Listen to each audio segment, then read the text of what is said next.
안녕하세요. 1월 9일 월요일 마이드라에 오신 여러분들을 환영하고 축복합니다.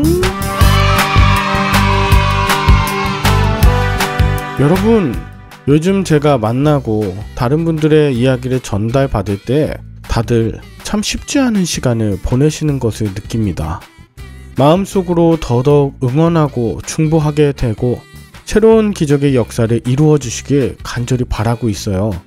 새해 들어서 마음의 부담과 짐이 너무나 크신 분들 계시다면 힘내라고 하면서 사랑의 말과 응원의 메시지를 간단하게 전해주시면 어떨까요?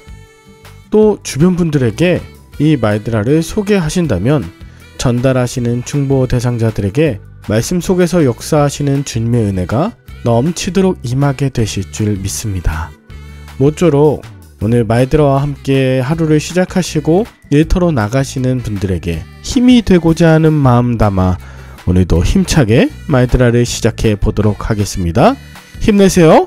자, 출발!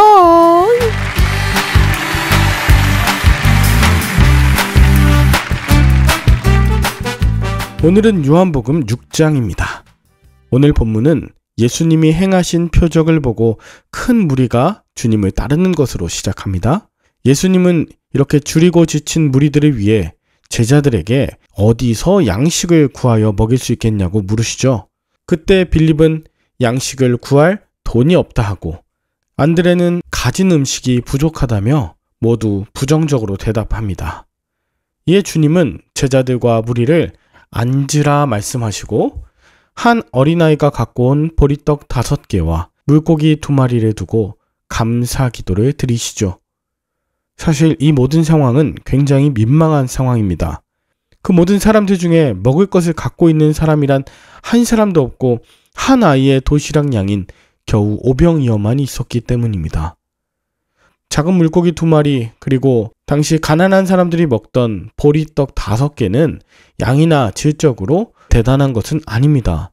말 그대로 겨우 5병이어이죠.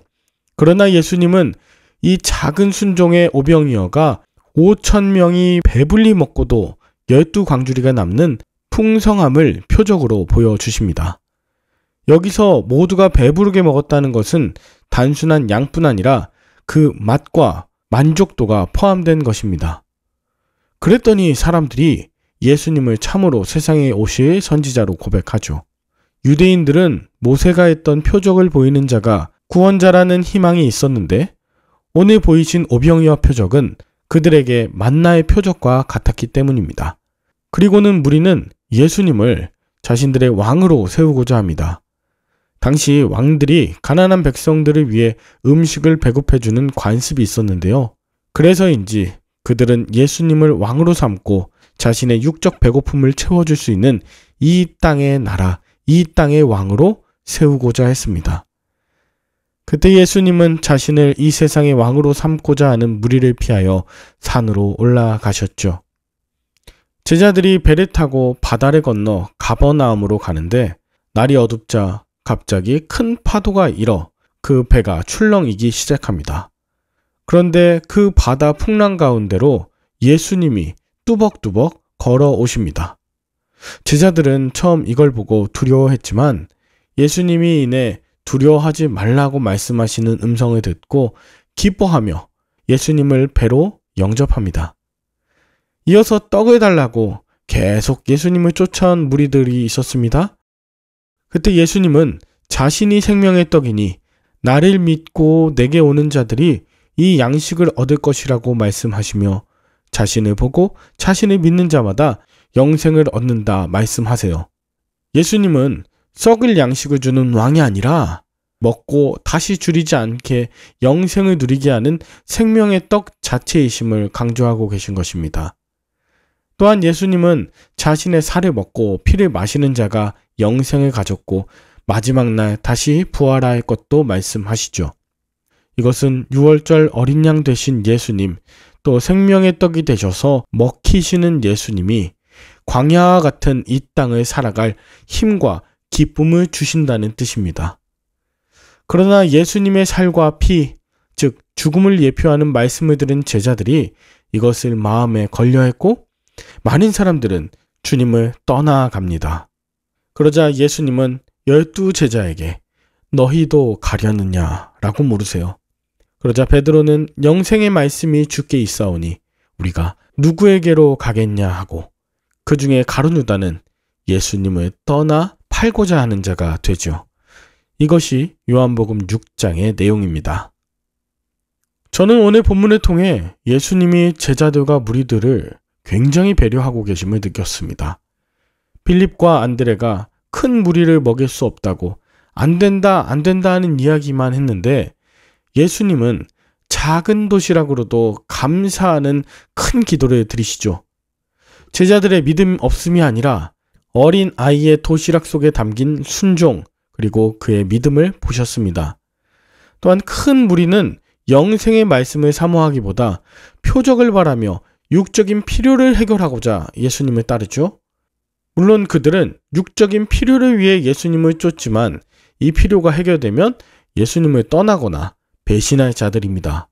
요즘 사람들 말로 먹고 도망가는 먹튀입니다. 하지만 예수님은 그런 그들의 육적인 필요에도 관심하시고 그들을 불쌍히 여기셨으며 그들을 배불리 먹이셨습니다. 먹고 다른 마음을 품은지언정 그저 생명이기에 먹이시는 것 자체를 결코 소홀히 여기지 않으셨다는 거예요. 또 하나 재밌는 것은 제자들이 배를 타고 가다가 풍랑을 만나 괴로워하고 있는데 예수님이 바닷물 위를 걸어오시다가 두려워하는 제자들을 위로하시고 그 흔들리는 배에 굳이 타시는 것입니다. 물 위를 걸으시는 예수님이 배에 올라타시는 것 또한 자신의 위함이 아니라 연약한 제자들과 함께 계시고자 함이구나. 굳이 그 흔들거리는 배에 올라타시는 주님의 모습을 통해 그 제자들을 얼마나 생각하고 계시는가를 느낄 수 있었습니다. 그런데 더 나아가 이 모든 이야기가 단순히 성경 속에 나오는 큰 무리나 제자들을 향한 예수님의 이야기라기보다 육적인 것에만 관심 갖고 먹튀하고 생명의 떡에는 관심이 없고 흔들리는 배에 함께 하셔서 나를 안전하게 해달라고 간구하는 바로 저를 위한 말씀이구나 라는 것을 느낍니다. 세상의 떡을 먹고 배는 불러도 공허하고 갈급함을 채울 수 없는 저를 아시는 그 예수님의 사랑이구나. 예수님을 먹고 예수님과 영생하는 관계로 주님을 떠나지 않고 부활하는 언덕까지 올라가는 저를 향한 예수님의 사랑으로 들립니다. 여러분은 오늘 본문을 통해 무엇을 느끼시나요? 혹시 여러분은 어떤 일이 안 될 이유에 대해서만 찾는 빌립과 안드레의 자세를 갖고 계시진 않나요?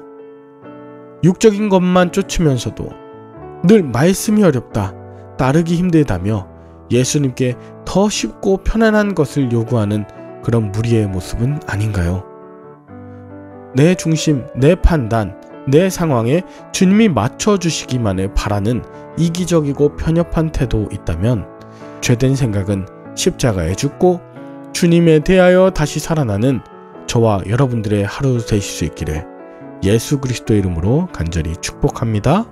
함께 기도할까요? 하나님 아버지, 하루만 지나도 사라지게 될 만나와 같은 세상의 것 의지하며 예수님을 쫓았던 죄를 회개합니다.